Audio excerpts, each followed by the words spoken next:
सो नैया बीच नदियाँ डूब जाए, सो नैया बीच नदियाँ डूब जाए। एक अचंभा हमने देखा, गदहा के दो सींग, उसके गले में रस्सी बांधा, खींचे अर्जुन भीम। एक अचंभा हमने देखा, समुंदर में लागी आग, कुआं में लागी आग। एक अचंभा हमने देखा, कुआं में लागी आग, कीचड़ कांदो सब ही जरेगा, मछली खेले फाग। एक अचंभा हमने देखा, बंदर दूहे गाय, दूध दही सब अपना खाए, घीना बनारस जाए। कहीं कबीर सुनो हो संतो, जो यह पद अर्थावे, जो यह पद को गाए विचारे, आप तरे और तारे। बड़ा मार्मिक पद है, जो उल्टवासी है, सामान्य रूप से समझ नहीं आता है। आप कहेंगे कि क्या कह रहे हैं भाई, लेकिन उल्टवासी एक व्यंग में होता है। आपके गुजराती अखबारों में भी एक स्तंभ होता है जो व्यंग लेख होता है ना, तो कहीं कबीर या सुनो भाई साधो, या फिर पानी में मीन पियासी, ये स्तंभ लेख में होता है उल्टवासी में। उल्टवासी उल्टा कथन, कहने में उल्टा हो लेकिन सुनने में सीधा।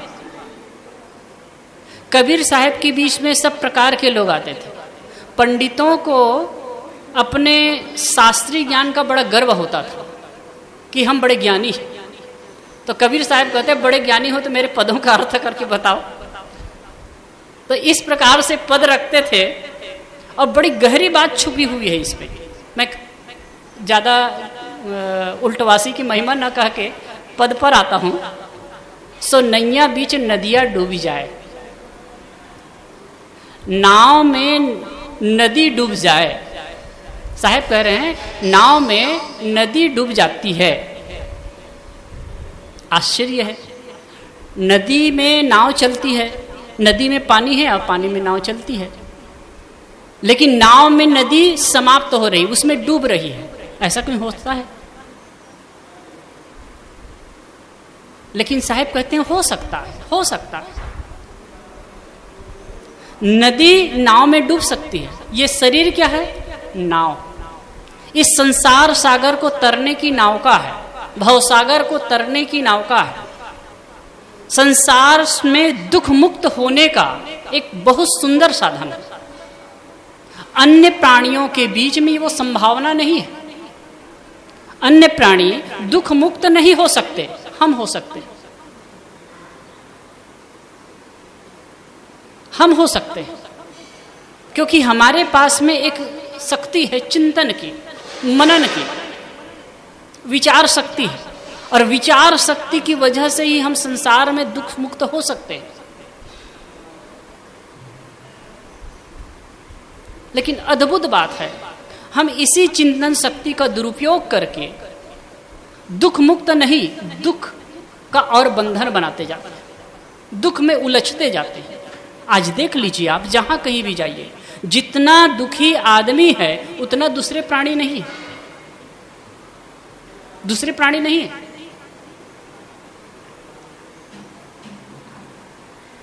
अन्य पशु पक्षी को देखिए, अपने खाते पीते जीते हैं, बाल बच्चे पैदा करते हैं, और बाल बच्चे पैदा करते हैं, उसको पोस भी लेते हैं, उसको पाल भी लेते हैं।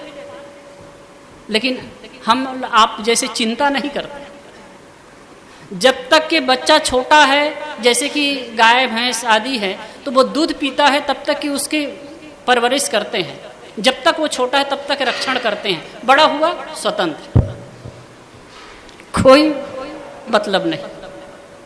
पक्षी जब तक छोटा है, जब तक उड़ना नहीं सीखा है, तब तक के उसकी मादा है, उसकी माँ है, चारा ला करके उसको खिलाते हैं, बड़ा करते हैं। और जैसे पक्षी बड़ा हो गया फिर वो स्वतंत्र है। और हम सब क्या करते हैं?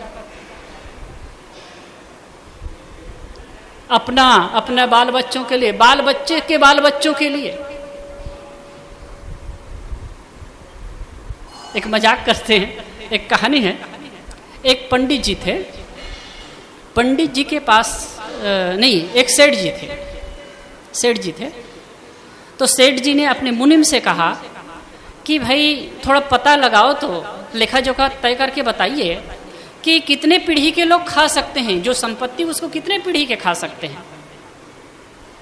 तो मुनिम जी कहे इसके लिए टाइम चाहिए, कम से कम 1 महीने का। वो पूरा जो बैंक बैलेंस था, जितना उनके पास में रकम था, पैसा था, प्रॉपर्टी थी, सबको कैलकुलेट करके कहा कि सेठ जी, यदि आपके वंश में 36 पीढ़ी तक कोई कुछ भी नहीं करेगा तो भी वो खा सकते हैं, जी सकते हैं। कुछ भी नहीं करेंगे तो भी जी सकते हैं। तो वो सेठ जी सोचते हैं 36 पीढ़ी तक तो जी सकते हैं, और 37वीं पीढ़ी क्या करेगी, सोच करके दुखी हो रहा है। अब क्या करोगे आदमी, कैसे कैसे उलझते हैं,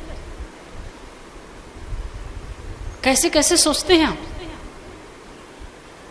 पति पत्नी में एक बार झगड़ा हो रहा था, दोनों पति पत्नी के बीच में झगड़ा हो रहा था। बड़े प्रेम से रहते थे, लेकिन झगड़ा हो रहा था। तो वो कहे कि पत्नी कहती थी कि मैं अपने बच्चे को डॉक्टर बनाऊंगी, क्योंकि मैं ज़्यादा बीमार रहती हूँ तो डॉक्टर के पास फीस ज़्यादा देना पड़ता है, तो मैं अपने बच्चे को डॉक्टर बनाऊंगी। तो उसका पति कहता है नहीं, हम अब बच्चे को वकील बनाएंगे। आजकल बहुत झगड़ा झंझट चलता है कचहरी में, दोनों के बीच में झगड़ा। तो पड़ोसी दूसरे लोग सुने तो कहे भाई क्यों झगड़ते हो, क्यों झगड़ते हो। तो कहते कि भाई हम अपने बच्चे को डॉक्टर बनाना चाहती हूँ, और पति कहता है वकील। तो कहा भाई इसमें झगड़ने की क्या बात है, आप अपने अपना सोचते, बच्चे को तो पूछ लो। तो कहे बच्चा तो अभी पैदा ही नहीं हुआ है, कोई बात हुई। व्यर्थ का झगड़ा, व्यर्थ की सोच, व्यर्थ की सोच, कल क्या होगा। ये जो चिंतन शक्ति है ना, चिंतन यदि सकारात्मक दिशा में हो, सही दिशा में हो, तो आप दुख मुक्त हो सकते हैं, दुख मुक्त हो सकते हैं, पूरी संभावना है। कल गुरुदेव जी का हम प्रवचन सुन रहे थे, उसमें वो कह रहे थे जिस प्रकार से बुद्ध, महावीर, कबीर और कपिल कणाद जैसे महापुरुष हुए और अपने आप को दुख मुक्त कर सके, ऐसे ही आप में और हम में भी संभावना है, हम भी दुख मुक्त हो सकते हैं, हम भी दुख मुक्त हो सकते हैं, पूरी संभावना है। उस संभावना का जागरण हो सके तब। साहब यहाँ क्या कर रहे हैं, सो नैया बीच नदियां डूब जाए, नाव में नदी डूब जाती है। कैसे डूबेगी साहब, एक सामान्य सी बात है, आप सहज जानते हैं कि नाव नदी में चलती है, नाव पानी में चलती है। नदी में पानी है तो नाव चलेगी, अगर पानी नहीं है तो नाव का कोई मतलब नहीं है। लेकिन नाव में अगर पानी आ जाए तो उसका डूबना तय है, सही बात है ना।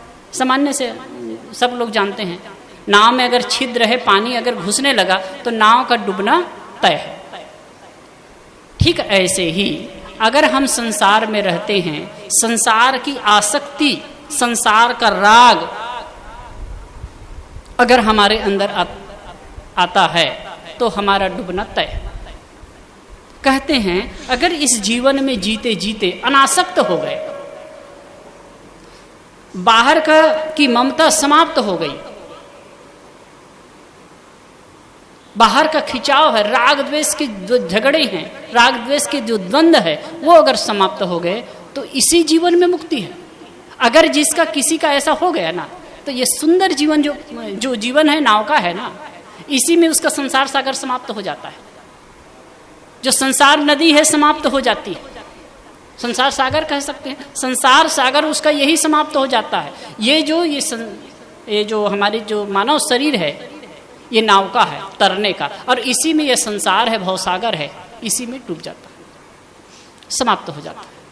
कब? जब आसक्ति समाप्त हो गई। आसक्ति ही, इच्छा ही भवसागर है, इच्छा करी भवसागर जामे ओहित राम आधार। साहब ने कहा इच्छा करी भवसागर, इच्छा करके ही हम भवसागर का निर्माण करते हैं। जो जितना ही इच्छा आसक्ति से अपने आप को ऊपर उठाता है उतना ही मुक्त होता जाता है, उतना ही मुक्त होता जाता है। और ये आज नहीं कल करना। अब ये सब कहीं भी सुनते हैं आसक्ति, मोह, इच्छा, इससे ऊपर कैसे उठा जा सकता है? कैसे उठ सकते हैं साहब? कोई साधु कर सकता है, हम तो नहीं कर सकते। एक चीज आप हमेशा याद रखिए, यदि इच्छा है ना, आप इच्छा को छोड़ करके रहते ही हैं। घर परिवार जिससे किसी की मोह ममता है उसको भी छोड़ करके रहते हैं। हर समय अगर इच्छा बलवती बनी रहे ना तो आप जी नहीं पाएंगे, आप समझ लीजिए। हमारी अनेक इच्छाएं होती है, अनेक इच्छाएं होती है। एक इच्छा उठी रहती, दूसरी दबे रहते। अगर सभी इच्छाएं अगर उठने लगे तो आप पागल हो जाएंगे।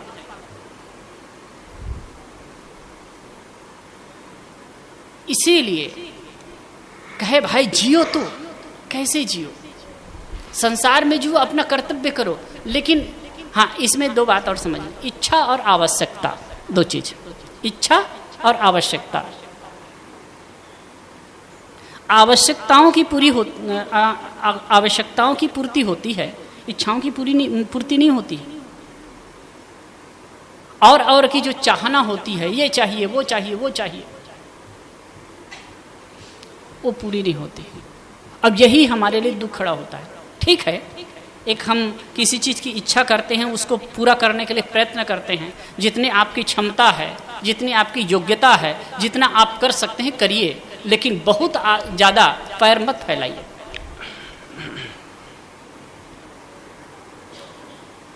अब कौन सी इच्छा आपके लिए दुख पैदा करती है आप खुद समझ सकते हैं, कोई बताने वाला नहीं होगा। लेकिन इतना तो सच है कि यदि हम इच्छाओं को बहुत विस्तार देंगे तो वही हमारे लिए दुख का निर्माण करने वाला, मतलब इच्छाएं दुख का निर्माण करेंगी। साहब कहते सो नैया बीच नदियां डूब जाए, एक अचंभा हमने देखा, गदहा के दो सींग। ये पूरा व्यंग है, एक मजाक है, हम लोगों पर मजाक है। एक अचंभा हमने देखा, गदहा के दो सींग। गधा के कभी सींग होता है? गधेड़ा के सींग होए से? लेकिन साहब कहते हैं गधा के दो सींग है। गधा है अविवेक, और अविवेक में ही राग और द्वेष होते हैं। अविवेक के दो सींग है, राग और द्वेष। जहां अविवेक है वहीं राग भी होगा और वहीं द्वेष भी होगा। हम जहां कहीं भी राग करते हैं, जहां कहीं भी आसक्त होते हैं, जहां कहीं भी मोह करते हैं, अविवेक का ही परिणाम होता है। कहीं राग करते हैं, कहीं द्वेष करते हैं, ये तो पक्का है, जग जाहिर है। और पता नहीं हमारा वो संस्कार पड़ा हुआ है, अनादि से हम यही करते आए हैं। कहीं राग करते हैं, कहीं द्वेष करते हैं। किसी से हमारे लागणी होती है, मोह होता है, और किसी से हम द्वेष करते हैं, बैर करते हैं। और यही में जैसे कि घड़ी, जो लोलक वाली घड़ी होती ना, जो झूलती रहती है, वैसे ही हम कभी राग में, कभी द्वेष में, कभी राग में, कभी द्वेष में, अब यही झूलते रहते हैं। अब यही हमारे लिए दुख का कारण है, यही दुख का कारण है। अब जब तक कि इसको हम छोड़ेंगे नहीं, जब तक सहज नहीं होंगे, भाई सहज कर्तव्य करिए, सहज प्रेम करिए। ये देख, प्रेम जब हमारा संकीर्ण होता है, इसी का और थोड़ा सा हम समझें, प्रेम जब संकीर्ण होता है, किसी वस्तु किसी प्राणी में बंधता है, तो वही राग होता है। और प्रेम जब विस्तृत होता है तो वो राग नहीं होता है।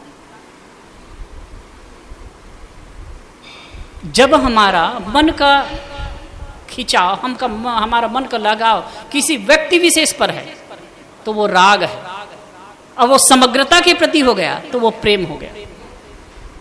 जैसे घर में दो तीन बच्चे हैं आपके, एक पर किसी पर अगर कहीं आपका मन केंद्रित होगा तो वो राग हो जाएगा।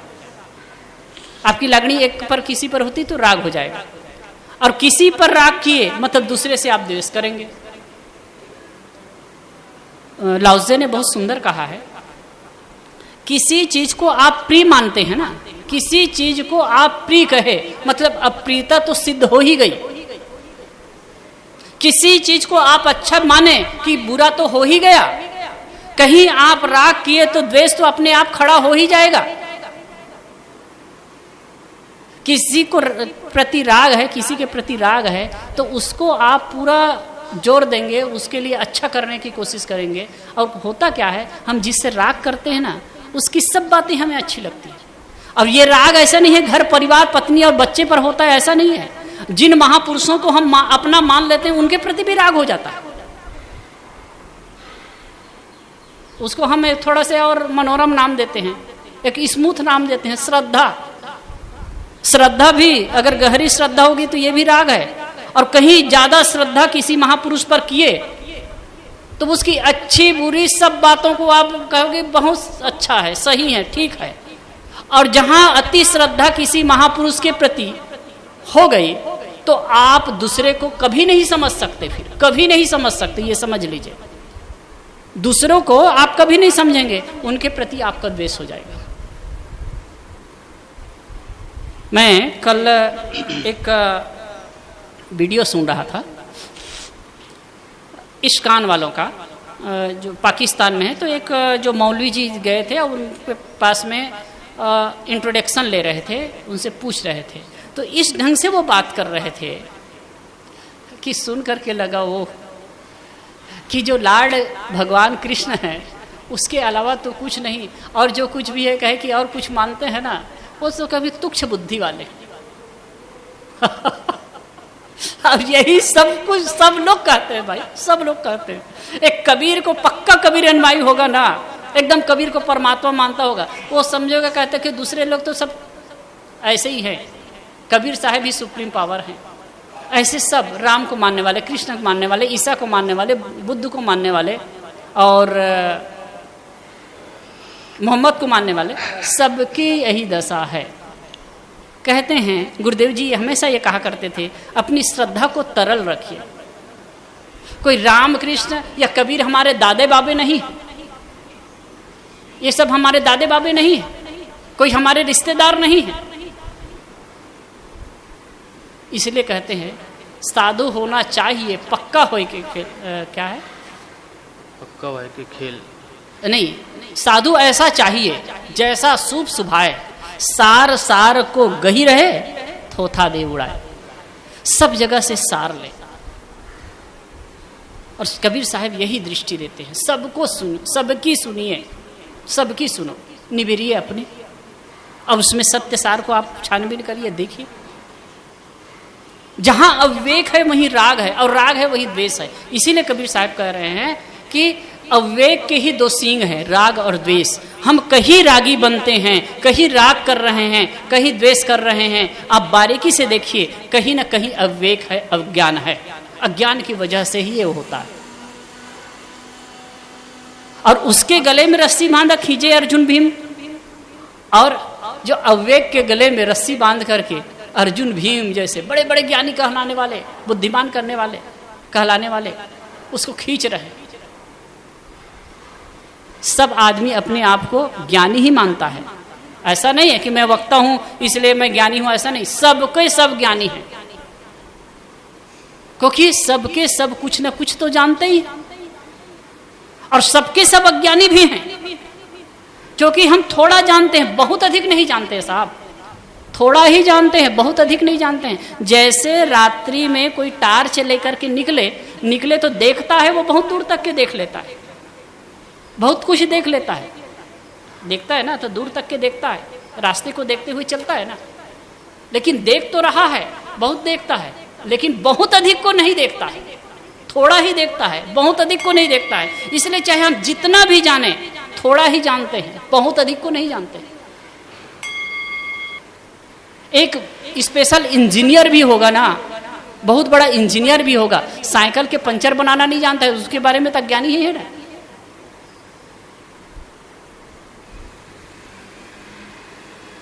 तो जो अविवेक के बस अविवेक के कारण ही ये राग द्वेष होते हैं, और अपने आप को ज्ञानी मानते हैं। कहीं भी मैं राग करता हूं, कहीं भी राग है मेरा, कहीं भी मैं द्वेष करता हूँ तो मैं उतने अर्थ में, उतने मात्रा में अज्ञानी हूँ, उतने मात्रा में अविवेकी हूँ। साहब कहते हैं ये राग द्वेष को तोड़ो, तभी तुम्हारी जो नाव का है ना, ये पार हो सकती है। एक अचंभा हमने देखा, कुआं में लागी आग, कीचड़ कांदो सभी जरगा, मछली खेले फाग। एक आश्चर्य यह है कि कुआं में आग लगी और कीचड़ कांदो तो सब जल गए और मछली फाग खेलने लगी, फागुन में मतलब रंग गुलाल खेलने लगी, आनंद मनाने लगी, बाहर निकल करके आनंद मनाने लगी। ये क्या है साहब? अंतःकरण रूपी कुआं है। हमारे अंतःकरण रूपी कुआं में ज्ञान की जब अग्नि लगती है तो कीचड़ कांदो माने मानसिक विकार हैं, वो सब जल जाते हैं। कीचड़ कांदो क्या है? मानसिक विकार है। ये मानसिक विकार ही कांदो है, ये कीचड़ है। अब इसी के वजह से हम सत्य को, वास्तविकता को समझ नहीं पाते। जब तक विकार हैं तब तक जीवन में हम शांति का अनुभव नहीं। अभी सुन रहे थे, शांति और परमात्मा, चाहे शांति कहे परमात्मा कहे, एक ही बात है। उस चीज की अनुभूति क्यों नहीं होती है? क्योंकि विकार है, कीचड़ है। नाना प्रकार की कीचड़ हमारे अंदर भरे हुए हैं। भले ही हम अपने आप को बढ़िया प्रदर्शित करते हों, लेकिन अंदर में सबके अंदर कुछ न कुछ तो होता है, भंगार तो होता है। काम है, क्रोध है, लोभ है और नाना प्रकार के विकार हैं।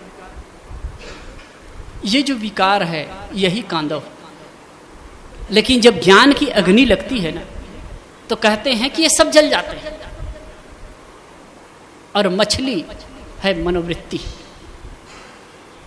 आनंद मनाती है। जब भी कुछ विकार रहेंगे, कोई ना कोई विकार जब जीवन में होता है, तब तक मन अशांत रहता है। कई बार यहाँ आते हैं लोग, देखने में होता है अच्छे खासे हैं साहब, धन की संपन्नता है, परिवार की संपन्नता है, रुपया पैसा है, बैंक बैलेंस है, कोई चीज की कमी नहीं है, शारीरिक रूप से स्वस्थ हैं, फिर भी दुखी हैं, फिर भी दुखी हैं। कहते हैं साहब चैन नहीं है।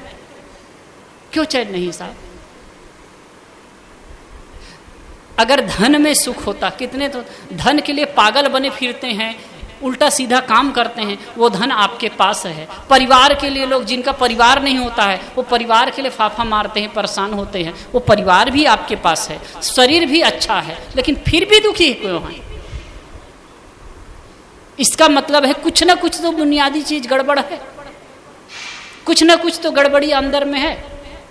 वही विकार है सर। और ये इसको जब तक के ज्ञान की अग्नि लगती है ना, तभी वो जल पाती है। और जब तक कि ये नहीं जलेगी, जो कीचड़ है वो नहीं जलेगी, तब तक के सुख का अनुभव नहीं हो सकता। और इसी के लिए क्या करते हैं आदमी? कोई यहाँ जाएगा, कहाँ वहाँ जाएगा। अब कहीं कोई जगह तीर्थ में जा कर के पानी चढ़ाता है, तीर्थ में नहाता है, कोई मूर्ति में पानी चढ़ाता है, कोई कुछ करता है, कोई कुछ करता है, यहाँ वहाँ जाता है। लेकिन ये बाह्य जो क्रियाकांड है, बाह्य उसके रूप हैं, इससे थोड़ा बहुत शांति तो मिल सकती है, थोड़ा बहुत संतोष तो मिल सकता है, लेकिन आंतरिक शांति संभव ही नहीं है। आंतरिक शांति संभव ही नहीं है, क्योंकि अंदर में आग लगी है, बाहर आप पानी डालेंगे तो संभव कैसे? कैसे वो दूर हो सकता? कैसे वो आग बुझेगी?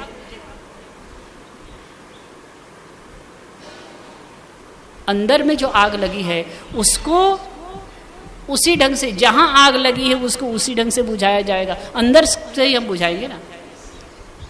अज्ञानता की आग है, अज्ञान मतलब जो विकार रूपी कीचड़ है, अज्ञानता है, उसको ज्ञान की अग्नि से ही समाप्त किया जा सकता है।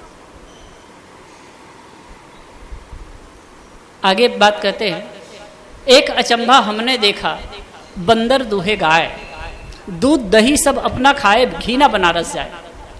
एक आश्चर्य यह है, कबीर साहब का आश्चर्य भी अद्भुत है कि बंदर गाय दूह रहा है, बंदर गाय दूह रहा है, और दूध दही सब अपना खा जाता है, और घी बनारस में चला जाता है।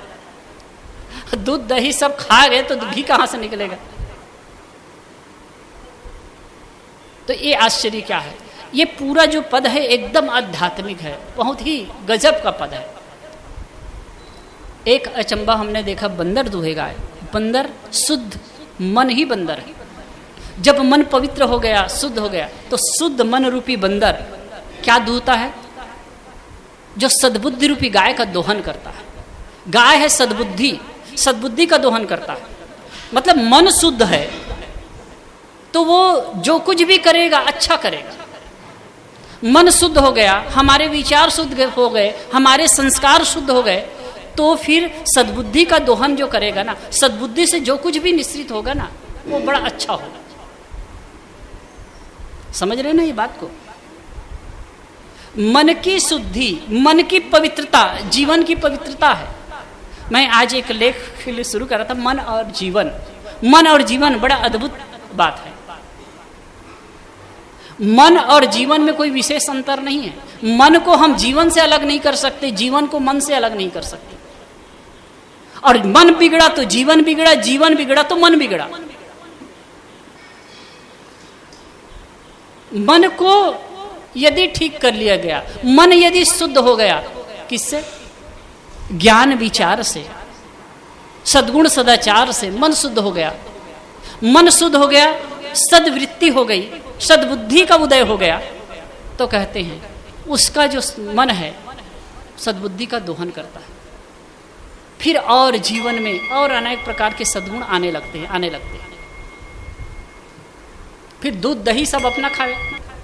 जब जीवन में सद्गुण और सदाचार आ गए, मन प्रसन्न हो गया, मन शुद्ध हो गया, तब क्या होता है? इस जीवन में जीवन मुक्ति का आनंद होता है, मस्तानगी होती है। उसका भोग कौन करता है? मन। जब आप शांत और प्रशांत होते हैं तो इसकी अनुभूति कौन करता है? इसको समझता कौन है? मन। मन के द्वारा ही तो आप जानते हैं। अब घृणा बनारस जाए, और जो कहना चाहिए कि गुणातीत दशा है और गहरी शांति। जैसे इस जीवन में शांति का अनुभव तो किए, लेकिन विदेह मुक्ति में उसका फल जाता है, उसका फल जाता है। इस जीवन में शुद्ध मन के द्वारा ये जीवन मुक्ति का अनुभव होता है, और ये जब विदेह मुक्ति होती है, शरीर छूट जाता है, तो आपकी शांति दशा है। अब ये शांति दशा है, घी है, और जीवन विदेह मुक्ति ही बनारस है। कुल मिला करके कहें, बड़ा अलंकारिक ढंग से इसमें कथन है, बड़े मार्के की बात है इसमें, कि हमारी जो आसक्ति है, हमारा जो राग है, यही दुख पैदा करता है, और यही हमारे लिए भवसागर है। जिसका ये राग टूटता है, जिसके राग द्वेष के तंतु टूट जाते हैं, वो इसी जीवन में कृतार्थ हो जाता है। मन की प्रसन्नता होती है, वो जीते जी मुक्ति का, सुख का आनंद करता, अनुभव लेता है, और इस जीवन के बाद भी मुक्ति है उसकी। कबीर साहब ने कभी ये नहीं कहा कि मरने के बाद मुक्ति है, इसी जीवन में मुक्ति है।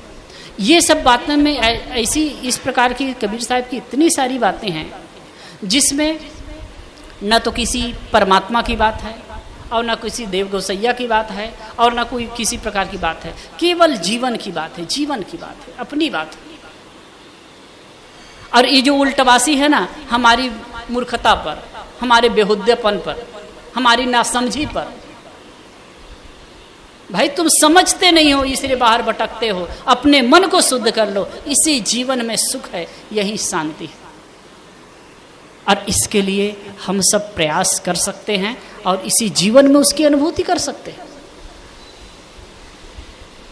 मैंने कहा ना, गुरुदेव जी का वो वाक्य दोहराया, जो संभावना बुद्ध, महावीर और कबीर में थी, वही संभावना आप में और हम में। हम भी वैसा कर सकते हैं।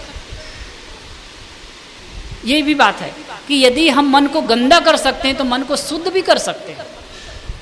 यदि हम दुखी हो रहे हैं ना, दुखी हो सकते हैं, तो हम सुखी भी हो सकते हैं। हम अशांति का अनुभव करते हैं, तो शांति का भी अनुभव कर सकते हैं।